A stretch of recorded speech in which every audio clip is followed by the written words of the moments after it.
Hello everyone, it's Cheryl here to Live at 5, Mondays. Wow, it's a holiday here. Yeah, I don't know if it's Ontario or all of Canada, but it is a holiday. For some reason I was thinking I was going to do it live at 5, but wasn't thinking it was Mondays, and it's actually the Monday Live at 5.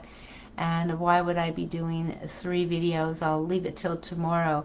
But tomorrow's not Monday, today's Monday, so that's why I did back-to-back videos here, just trying to split it out.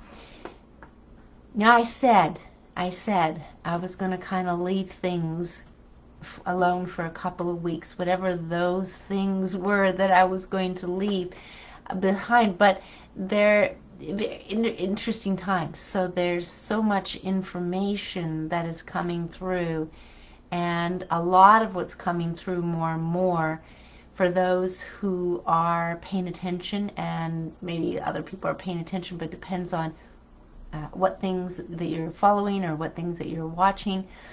And I have a few, so sometimes it's only 10 minutes or 15 minutes here and there, but I thought it was very interesting to actually think logically at this time. Would be something I would very much encourage, is to think logically, and that would really give us some things to think about. I'm just thinking about and laughing about it. I know I don't have it open here, but it's somewhere. Somebody brought it up, and I thought, I'm going to look for it. I'm going to look for it. That's my nature. I'm just going to find it, see that it's in the newspaper, see that they actually said this, and sure enough, I think they call her the health minister here in Canada, Tam, and she said the title was about having wear a mask while having sex. Just almost ridiculous, to the point where if you can't see just how ridiculous that is, it's kind of insane ridiculous. But there was a few other comments in there, and what I'm seeing is from mainstream media sometimes is there are certain pieces of information, like this one about Sweden's herd immunity mastermind gets promoted to who, and their whole thing is in there. And again, this is up to, I don't know who or whoever decides to put these things in, either how would I call it, mainstream media perhaps, or news broadcasting, or articles, but they'll talk about something as if, okay, this is what we're going to talk about. It's a different title, just different something, and so people kind of look at it. But Sweden's herd immunity wasn't about doing the vaccinations. It was about making it optional to do this and have people work from home if they need be, and therefore you would get natural immunity. But then of course the article has to go into, but this is the right thing then to do this and that, and I'll post it. But it's almost like, well, can you just understand the nature of things here and just stick with what's worked very well, and they didn't shut down their economy and so forth. But no, they've got to go. But until the vaccines come out, it's going to be more of this. And the idea is we still looking at certain things that have the majority of the people in fear. We're still looking at those things. Listen, the PCR test is only it is not for infectious diseases, and you'll see pieces of information, and even the Sweden's herd immunity, unknown, and then they'll make this statement. And I think this is where it confuses people, where it's really understanding what they do know, what they don't know, the languages they're using, and they can say these things, and then you think, they've got a reason why they're saying anything. Yeah, it fits into their agenda. Very simple, why they're saying it. It fits into their agenda. To my earlier talk about the Inuit or any native cultures that are doing certain ways of eating, ways of surviving, but not surviving in a surviving kind of thing, as we would see barbaric and That's what they called them basically. You're barbaric. We need to help you. This is way back in the 60s, 50s, 60s, 70s. We're going to move you so that you have electricity. Just nonsense stuff, really. But I wanted to read something here on that vein, which just gets into logical thinking here. Doesn't always, how can I say it? Like the apple doesn't fall far from the tree. In this case, logic sometimes is a orchard away. Here, the doctors steered us away, so from breastfeeding. No, I wasn't breastfed either. And my mother said they told me it was for the best. I get a good night's sleep. The consciousness seemed, I'm reading this, and I'll put the link. This is a wonderful book, theprimaldiet.net. I'm just probably going to be getting more and more into raw food, mammalian for the reasons, but not to get off track here. So this is what it says in this article, because their son was colicky, and I think for a year crying, and I had one of my children, even though I breastfed, was still colicky, so it depended on what I ate. The doctor steered us away from breastfeeding. The consciousness seemed to be that breastfeeding was unsanitary, primitive, and disgusting.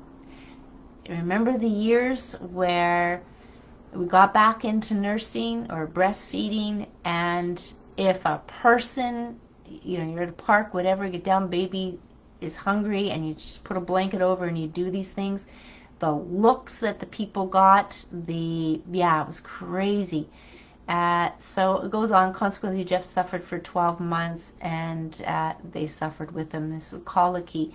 But the idea, just picking up that one phrase, and it somewhat associating what I was talking at, live at 3 about, is that, oh, wow, to actually consume and eat off the land, in nature, raw, the various things they did. And I can go on and on about Canadian Arctic explorer Vladimir Stefansson living with the Inuit or the Eskimo, whatever, depending on what area and what they prefer, for a good 10 years, 11 years, and how he felt fabulous. And so this is, it's still fermented. There's some foods that were fermented. This is just how they lived and got through, not skimmed through, made it through with flying colors with their natural diet.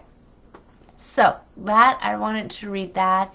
And Sweden's, I don't know, maybe again it's just trying to fit into a certain narrative, but I thought this was interesting, little clip, and I'll put this up as well. And this is, let me see if I can bring it up here simply enough. This is about a football player, Kirk Cousins.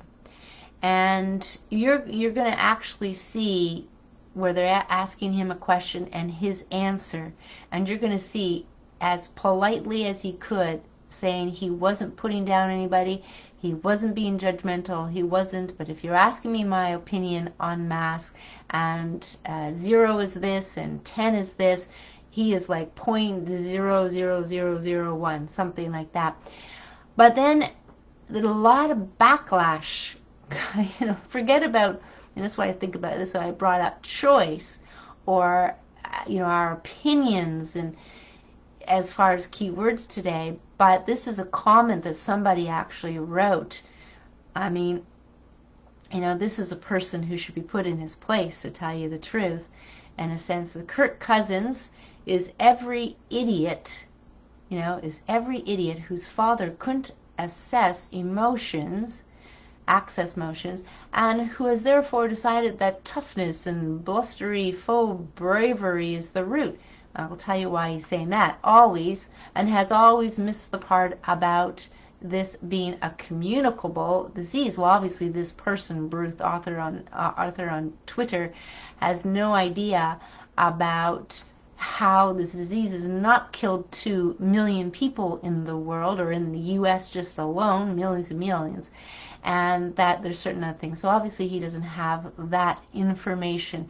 But to call people names and then bring the father into it, but this, what he was kind of saying is, people want to wear their mask, fine, but he doesn't see a reason to wear a mask.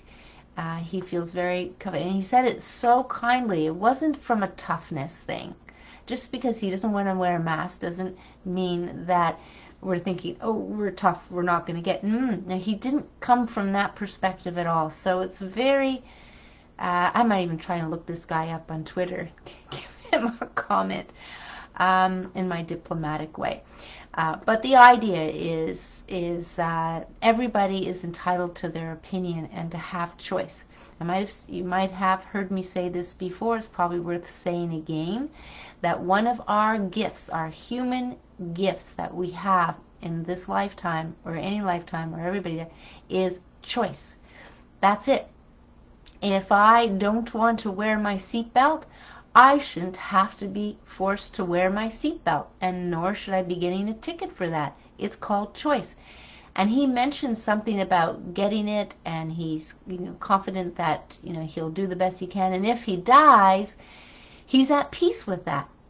This is the the football player. I feel how he's feeling. We'd be at peace. Anything can happen, and so being at peace with death at any time in our lifetime is going to be, it's just a place I feel that brings me peace, to know that I'm at peace with death, no matter how it happens and when it chooses to happen.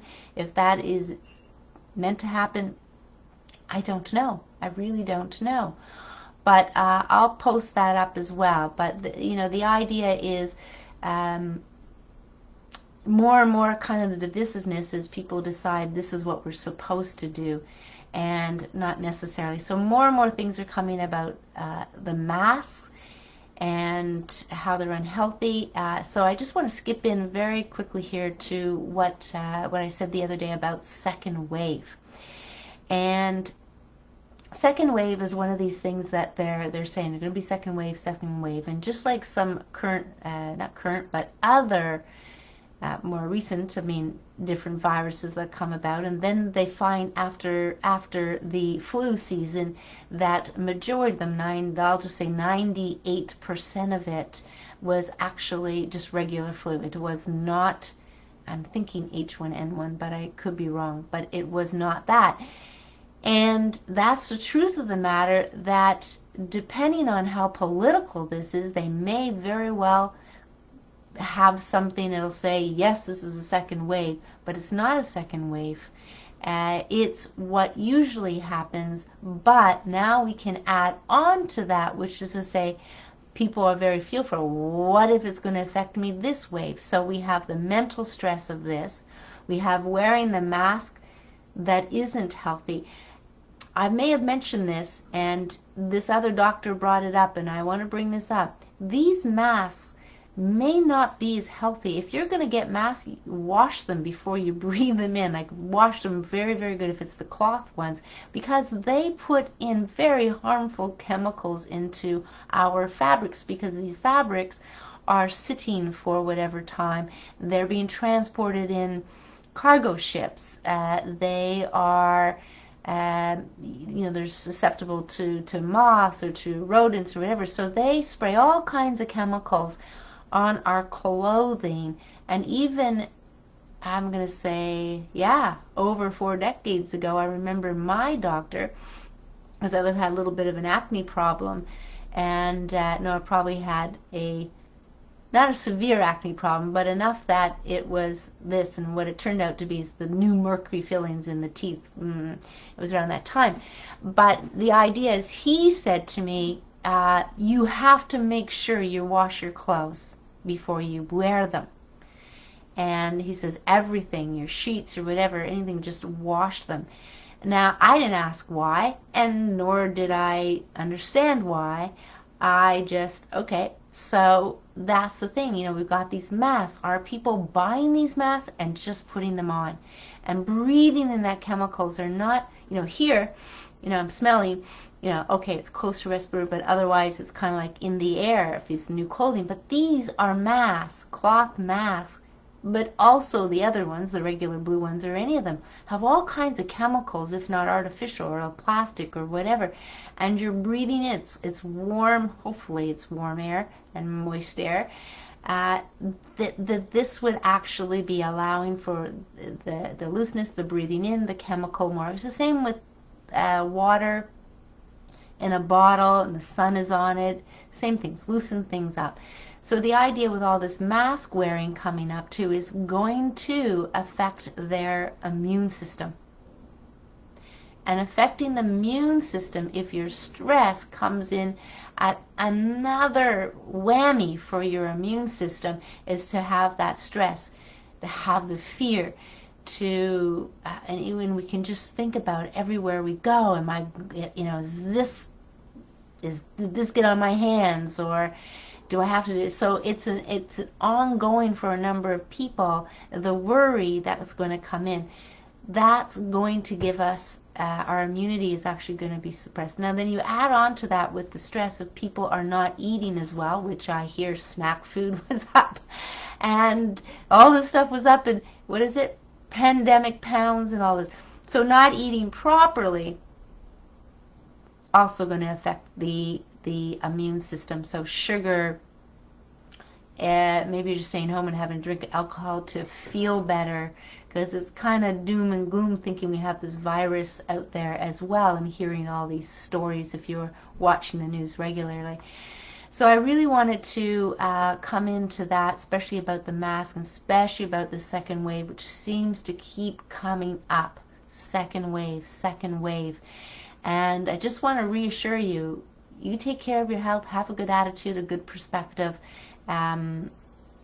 Think logically, if you're just going to go to a party and get drunk or something like that, you're open, you are open to getting sick, not just from too much alcohol, but it's a burden on the body. So the idea is there. I'm just seeing if there's absolutely anything here that I can use for speaking, but it doesn't look like it. Anyway, lots of interesting stuff out there. I can't begin to dive into all of it, but the idea, I think the most important thing is we get back to being calm, we get back to being educated to a certain point, and then try to avoid taking sides, be in the middle, neutral, observe what's kind of going on, and imagine what you do want in this world. For me, it's peace, it's freedoms, yes, it's blue skies because of the chemtrails, things that they were spraying in, safe children because of what's coming up with more sex trafficking, and probably all has been over the years. And the idea is to imagine what we want. So that is important. I believe, I feel, just try it. What is it going to hurt? It's not going to hurt. But yeah, just imagine what you want. It could be whole other things too as well, right? There's the dog. I think I heard the door knock. But anyway, that's really what, I'm going to post this other thing up here. This is Stand Up Canada. It's a Canada-wide declarations of emergency, and basically the gist of it is when you declare emergency, you actually have to have proof. You have to have solid science, a checklist or something they got to check off that this is what's happening. And it's clear from this link here, this article, that that's not the case. It was not the case. There wasn't enough to actually do this declaring of emergency. So there's something political going on for sure, and without knowing exactly what's going on, let's just agree that maybe there's something going on that isn't good for humanity. It isn't something that is going to bring us together and bring us peace and happiness and play and joy and fun and all of those kind of good things. So that's really all I wanted to come and speak to about on that front today, just to jump in a little bit to the basics of things that are going to ground us.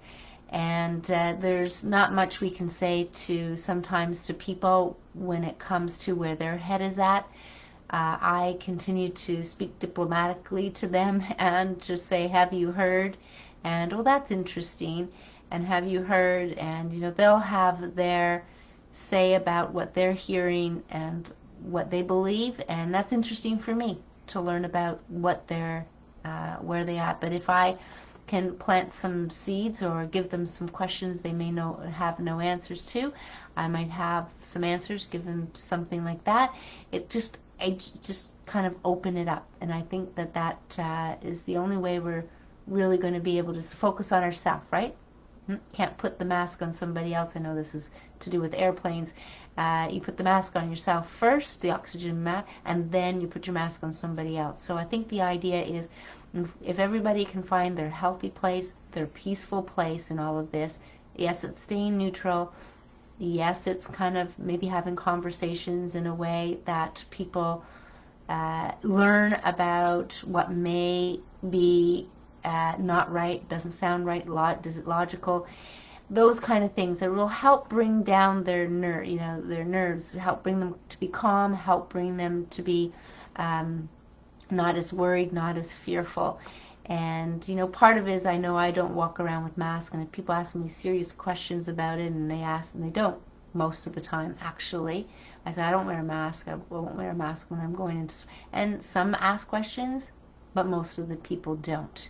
It's almost well, I can't say what it is. They have their own mind, and they have their own choice, and they have freedom of speech and all of those things which we want to maintain ourselves first and foremost. So that's really it. I don't know if you have any questions on immune boosting, any comments on that, but certainly I could come on and actually, if you put certain things that you think are immune boosting, any comments, anything that you have, you put them down, then sometime maybe later this week I will come on. I'm just going to do something on immune boosting. It'll just be tied to that 100%, because there's a lot of things to do actually, and it just kind of opens up the windows to think you just don't have to pop pills and those kind of things. It will open up the options and the avenues for that. So let's do something like that. So if you're watching this video, in the comments put down something you think is immune boosting, or you have a question about it, anything like that, just put it down and I will look at them, and I'll come and do a live at 5 probably later this week. I'm just going to spend the next couple of days getting this one course uploaded, and there you go. So I'm going to wish everybody good health and peace. Have a little play, adventure, and some fun, whatever that means for you. So like anything, as long as you're not hurting somebody, then whether feelings physically or like that, it's probably all good, and it'll give you an experience, whatever that is. I think that's it. So take care, everyone, and we'll see you next time. Enjoy the rest of your evening. Bye for now.